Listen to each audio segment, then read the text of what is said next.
A citywide effort to count the homeless population took place overnight. The yearly mission, Hope, or the Homeless Outreach Population Estimate, surveys the number of people sleeping on the streets and serves as a census of unsheltered New Yorkers. To tell us more about this outreach effort is Aaron Dalton, Commissioner of the city's Department of Social Services. Welcome. Good morning. Thanks for having me. Commissioner, give us a little history about the count, how it began, and why it's crucial for the city to do this. Sure. Began 21 years ago, and New York City was the first place to do the count. And so since then, it went up to the federal government, and now communities all over the country participate in the count.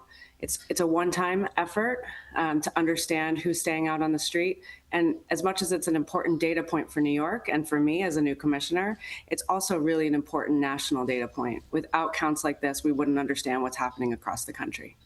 So volunteers canvassed the 5 boroughs from 10 p.m. until 4 o'clock this morning. How many New Yorkers were seen sleeping on the streets, and how does that compare to last year?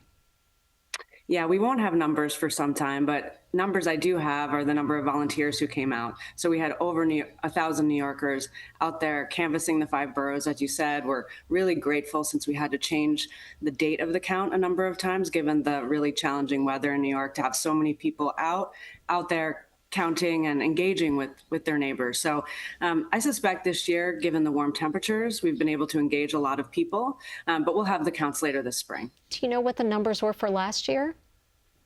The numbers were over 4,000 for last year, and so it was a high year.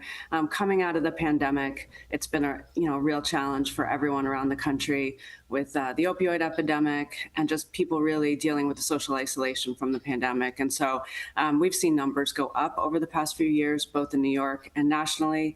But now's the time to really work on getting people inside before it gets cold. We have the spring and the summer to make that happen. You mentioned the efforts that are being made. Can you tell us a little bit about those? Sure. We're doing a number of things, trying to improve our shelter system, right? So making sure that the shelters that we have are places people really feel safe and comfortable, working hard to engage people on the street. Mayor Mamdani has changed the way we engage people with homeless outreach leading first over the police. I think that will make a big difference. And just really bringing on affordable units. Homelessness is a housing crisis. And while people need additional supports, they really need units. So working with our partners across the city government to bring on more units to help people leave shelter and into permanent housing. Aaron Dalton, Commissioner of the city's Department of Social Services, thank you so much for your time. Thank you.